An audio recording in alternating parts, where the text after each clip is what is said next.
In Donald Trump's quest to crack down on free speech and stifle dissent, he held a quote unquote Antifa roundtable at the White House yesterday, and it was as batshit crazy as you could possibly think it would be. He basically hosted all of these, 20 something year olds, quote unquote journalists. Let's be honest and call them what they are. They're right wing conspiracy theorists. So he hosted a bunch of right wing conspiracy theorists at the White House yesterday. And I'm going to be honest, it looked more like a college frat hazing than a White House, policy discussion, which is not surprising these days. But it sort of comes as the president is trying to label Antifa as a formal terrorist organization, which it is not. It does not have a structure at all. There is no leadership. It is not a formalized group by any means, but the president is trying to create it as an organization so he can use it as an excuse to, crack down on political enemies and send troops into cities that aren't asking for them. So, the whole thing was bizarre. He went around this table asking all of these conspiracy theorists to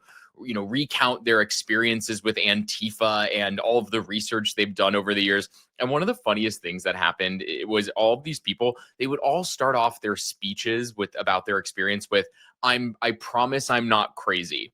Usually when you all have to start off your speech with, I swear I'm not crazy and I promise I'm not a conspiracy theorist, it's not a great start. And the president, of course, is doing everything he can to try to legitimize these people. So he has this, this quote unquote firm enemy that he can target. And so this is what he had to say about, how he views Antifa and its structure. Let's take a look at that. They've used armed gangs to assault local police in cities nationwide, and they've attacked journalists reporting on their crimes. So the journalists that report on their crimes, don't worry, you're very safe. I hope that's not going to turn you around, but they have been very threatening to people, but we're going to be very threatening to them, far more threatening to them than they ever were with us, and that includes the people that fund them, probably some of the people I know, some of the people I dine with. But if they do, they're in deep trouble. So we're going to be looking very strongly at the people that are funding these operations. When you see the signs, and they're all made out of a beautiful, beautiful paper, beautiful, nice, stiff, very expensive paper with beautiful wood handles, all the same color. They come from very expensive printing machines. These are not people that write out their signs in a basement that believe in something. These are paid anarchists. So the administration is trying to create this boogeyman that doesn't really exist and make it seem like it's this big, formal, sophisticated organization. And the problem here is that throughout this conversation, what was troubling is you have all these kind of conspiracy theorists and the president basically saying, we get to decide what we think Antifa is. They sort of said the quiet part out loud, which is, okay, maybe this isn't, even if you believe that this isn't a formal organization, one of the people said, well, if you look at Kilmar Abrego Garcia, the guy who was illegally deported to El Salvador and might be getting illegally deported to Uganda now, they basically said, if you're an American and you saw Kilmar Abrego Garcia and you refer to him as a dad and not a gang member, then you are Antifa. Well, here's the deal with that.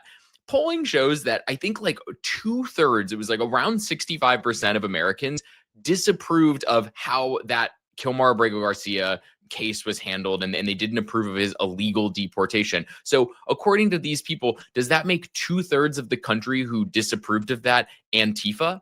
And that's the problem here is they've created this fake boogeyman, and they're basically saying we get to define it however we want. If we decide that half the country is now Antifa, then so be it. And that is the problem here. You have these people going around in circles, sharing their stories. There was a guy who claimed he'd taken an American flag that was being burnt from an Antifa member, and he brought it to the White House with him to show the president. And this is what the president had to say when that guy was sharing this story. Years now. So thank you guys so much for taking this seriously. And President Trump, you mentioned that flag. So remember, you put out a truth right after That's right. I saw that.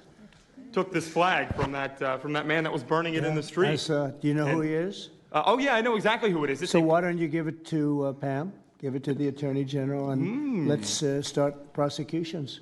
Yeah. I actually have a second flag that he tried to burn as well. So I have two of them from the same guy. Well, you also saw what happened when that flag started burning. Everyone went crazy. And that's when it started, when they started burning the flag. So thank you. If you could give the information, it would be great. Absolutely. And at least that horrible night made you famous. You got He was something out of already it. I got a text from the President of the United States, so I appreciate that. And President Trump.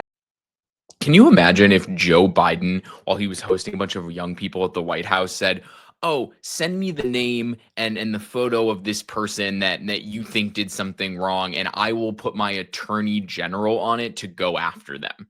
That is insane. And that is what he did time and again at this roundtable with people. It was this question of, who do you want me to go after? He did that when he asked all of these people, who were sitting at the roundtable, to point out the news organization in the room that they hated the most, which is not surprising behavior from Donald Trump at this point, but it's troubling nonetheless to see him continue to pull, especially young people, into his fold to display their worst behavior in front of them. So you had these people calling out, well, do you hate CNN the most, or do you hate MSNBC the most? And of course, I'll be honest, these people are all kind of lost causes at this point in terms of, who they're aligned with. But just to see it on display the way it was uncomfortable. And I think something else that happened too, which is, after this guy brought up his, his flag to the White House that he was going to give to Pam Bondi, the president had this to say about flag burning and the freedom of speech. Let's take a look. 1 year penalty for inciting riots. We took the freedom of speech away because that's been through the courts, and the court said you have freedom of speech. But what has happened is when they burn a flag, it agitates and irritates crowds. I've never seen anything like it on both sides, and you end up with riots. So we're going on that basis. We're looking at it not from the freedom of speech, which I always felt strongly about, but never passed the courts. We took freedom of speech away. The president of the United States said that out loud. He is celebrating the fact that the administration is taking away freedom of speech from people. And, never mind the fact that he's, a conservative and part of the GOP who are supposed to be these staunch defenders of free speech who, haven't lifted a finger or said a thing over the past several months as this has taken place, with the exception of a couple of people during the whole Kimmel saga. But we're starting to see this all take shape now, which is the administration has created this sort of fake, Antifa is an organization thing, which it is not. It is not a formal organization. And what they're going to do is they're going to say, okay, now we're going to point out everything we don't like and everything that feels like opposition to us as Antifa, which we now claim as a terrorist organization. And so if someone's against us, we're going to call you a domestic terrorist, and we're going to use that designation as our way to crack down on your free speech ability. It's not even just a crackdown on free speech ability either. Attorney General Pam Bondi said something really troubling yesterday too, when she was talking about how the administration is going to, handle Antifa moving forward. Let's take a look. We're not going to stop at just arresting the violent criminals we can see in the streets. Fighting crime is more than just getting the bad guy off the streets. It's breaking down the organization brick by brick. Just like we did with cartels, we're going to take the same approach, President Trump, with Antifa. Destroy the entire organization from top to bottom. We're going to take them apart. Thanks to your bold leadership and the designation of Antifa as a terrorist organization, which is exactly what they are, Americans will no longer tolerate their unhinged violence. Thank you. Thank you very much, Pam. Never mind the fact that they are not a formal organization and there is no brick and mortar, brick by brick organization to take down in the first place. But this whole idea that they are going to be handled like the administration has handled the cartels is what's troubling, because the administration has handled cartels in a very violent way the past several months. And not only a violent way, in a way that is not legal.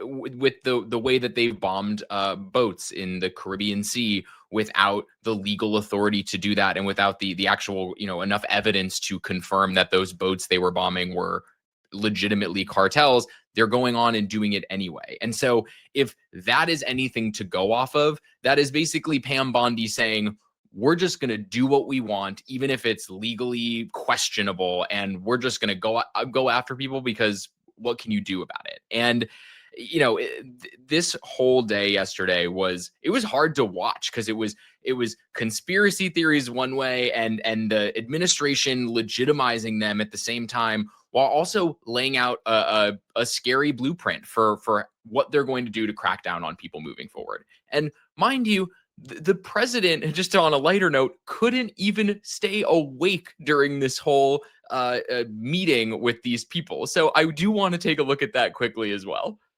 That I've been covering violence in the streets just this year, just this year, it's always been from left-wing people, radical left-wing people. And it's not even just Antifa anymore. The shooting that happened in, the defensive shooting that happened in the Chicago area, that wasn't someone dressed in black bloc. That was just somebody that had taken upon.